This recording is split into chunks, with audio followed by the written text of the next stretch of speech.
you have a brand called Classic Legends. You've revived these classic motorcycle brands, right? So you're reviving brands that were born and they thrived in India. One fine day, they just shut down.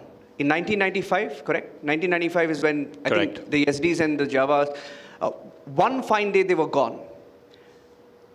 And today you're not just bringing them back to life, but you're also involved and associated with one of the biggest names in motorcycling around the world, the BSA, right?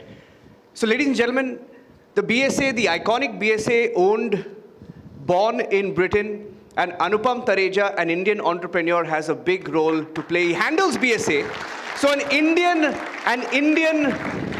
running BSA, what does that feel like?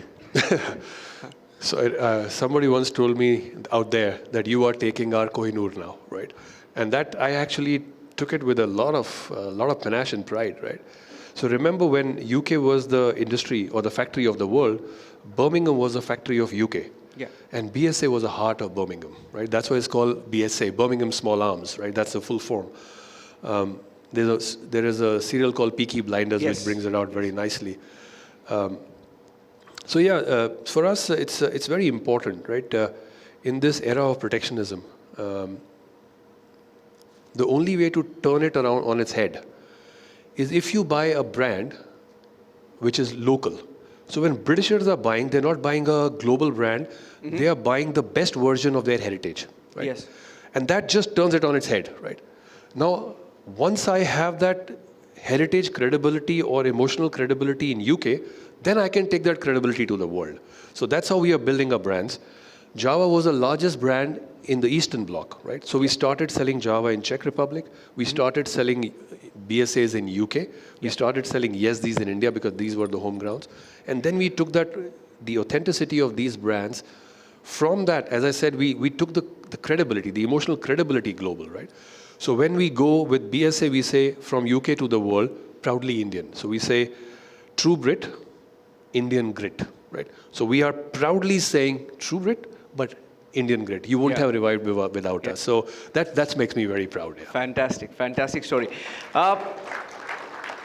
It's all about the tribe, right? You speak about bikes. I don't know how many brands can boast about a tribe. How important is a tribe, a community, in building and nurturing a brand and getting people behind you in that army? So I think generic brands will be very difficult to survive, right? Paid editorials will work less, and I know I'm talking here. Maybe Arnab will hate me for it, but I think evangelization by a rider or by a buyer is the true way of going forward in terms of marketing. You have to create like-minded or adjacencies which work. So if you see, we support the armed forces, right?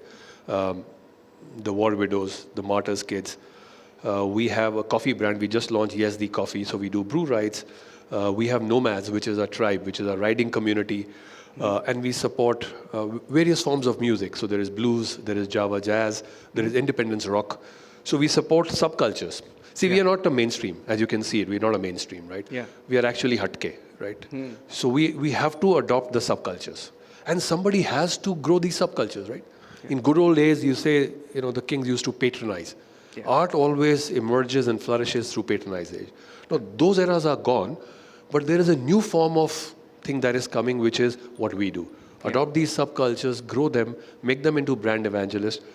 So I keep on saying this often, Niranjan, that we do not make motorcycles. We are into motorcycling. Correct. Right? So if you are into motorcycling, then you have to build this adjacencies, and that's the razor-sharp focus we are into. Yeah, fantastic.